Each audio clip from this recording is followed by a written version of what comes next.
Die Gebrauchtwagenpreise explodieren. Bei Autoscout24, mobile.de oder eBay Kleinanzeigen. Für einen 5-jährigen Mittelklassewagen legt man im Moment je nach Hersteller rund 15.000 € auf den Tisch. Einen günstigen Gebrauchtwagen zu finden, das ist fast unmöglich. Und dazu kommt, dass man teilweise Fahrzeuge angeboten bekommt, die meiner Meinung nach das Geld nicht wert sind, so wie dieser Opel hier. Wer jetzt dringend ein Fahrzeug braucht, der hat ein großes Problem. Neuwagen haben lange Lieferzeiten. Aber einen Gebrauchtwagen zu finden, ist nicht viel einfacher.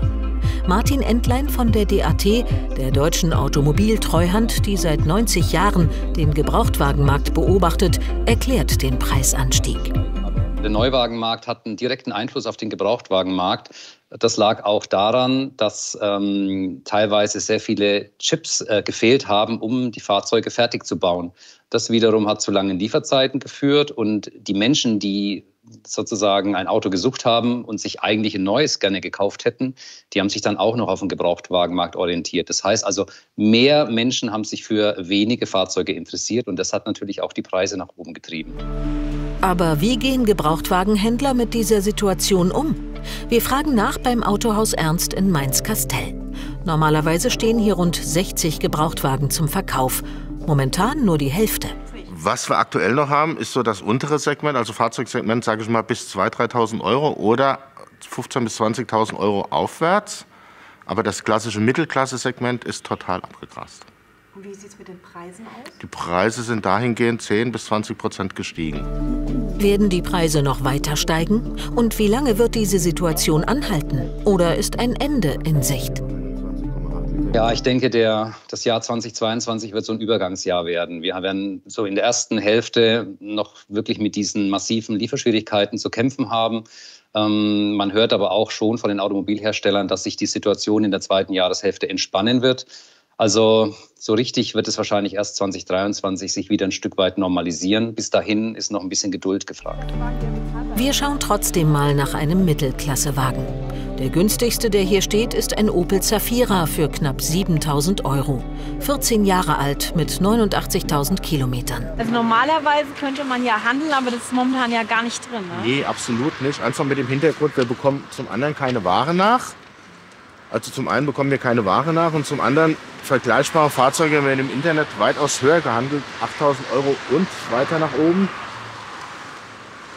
Kurz vor Corona lagen solche Fahrzeuge bei 5.000 bis 6.000 €. Wir bieten das Fahrzeug jetzt auch unter 8.000, also zu 7.000 € an. Und ja, aufgrund dessen hat sich die Frage nach dem Handel so ein bisschen erledigt. Ja.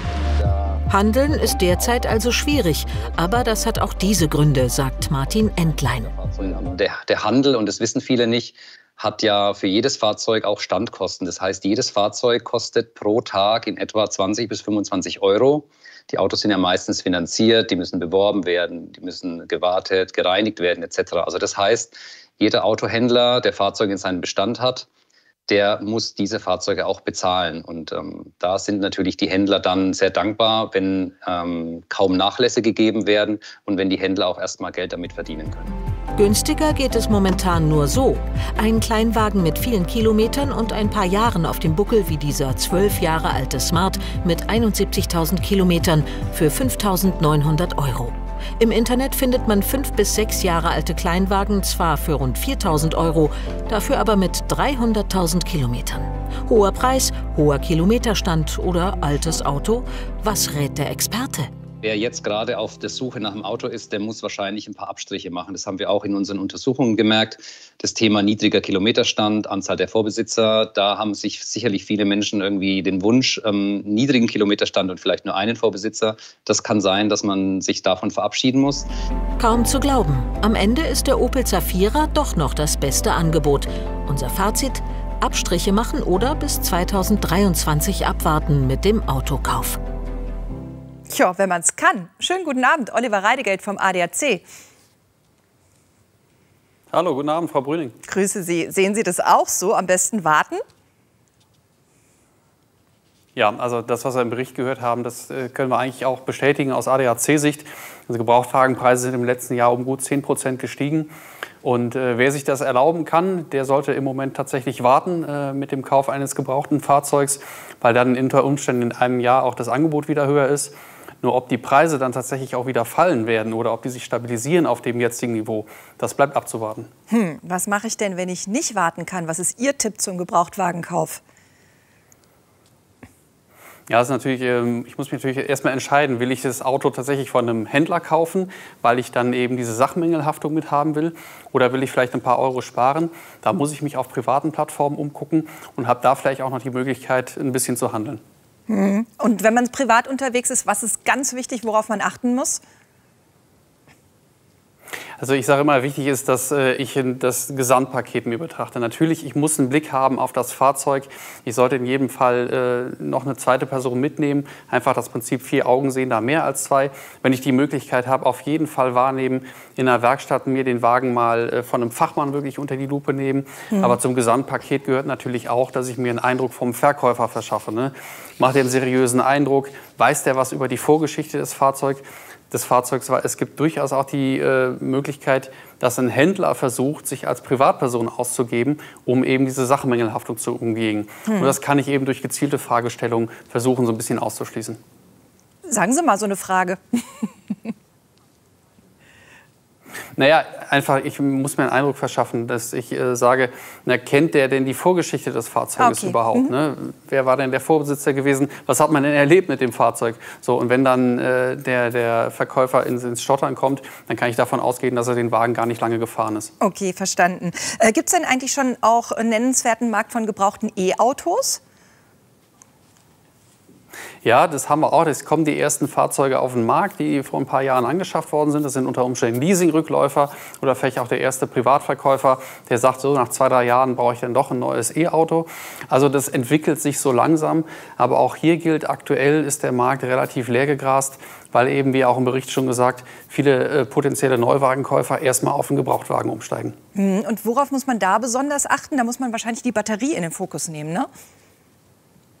Ja, ganz genau. Also es gilt natürlich erstmal die gleichen Kriterien, die ich auch an einen normalen Verbrenner anlege.